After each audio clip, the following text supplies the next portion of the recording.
பண்ணுவாங்க. ஆ அது வந்து அது ஸ்டார்ட்டிங்ல கொஞ்சம் பொங்கல் எங்க ஊர்ல எப்படின்னா, ஃபர்ஸ்ட்டு ஆத்துலேருந்து ஆத்துல போயிட்டு குளிச்சுட்டு, அங்க கோயில் இருக்கும். அந்த கோயில்ல சாமி கும்பிட்டுட்டு, அந்த ஆத்துலேருந்து ஒரு சொம்பு தண்ணி கொண்டு வருவாங்க. ஸோ அந்த தண்ணி ஃபர்ஸ்ட்டு ஊத்துவாங்க. அதுக்கப்புறம் பால் கொஞ்சம் ஊத்துவாங்க. அதுக்கப்புறம் அரிசி களைஞ்ச தண்ணி ஊத்துவாங்க. அந்த பால் கொஞ்சம் ஊத்துறதுனால தான், அது வந்து அப்படியே பொங்கி வரும். அது அப்ப பொங்கி வரப்ப தான் பொங்கலோ பொங்கல், பொங்கலோ பொங்கல்னு கத்துவாங்க. அதுக்காக கொஞ்சமா ஆட் பண்ணுவாங்க. அந்த மாரி தான்.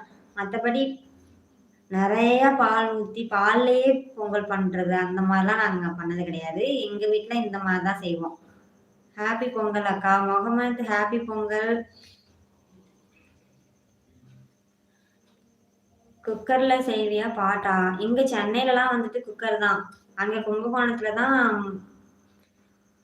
பித்தள பித்தள பாத்திரம் மாரி இருக்கும்ல, பித்தளைல. அதுல செய்வாங்க. அதுக்குன்னே நாள் வந்து அந்த செங்கல் வச்சு, அத அடுப்பு மாதிரி மொழுவி, சாணிலாம் போட்டு மொழுவி, மண்ணெல்லாம் வச்சு மொழுகி, வெயில்ல காய வச்சு வப்பாங்க.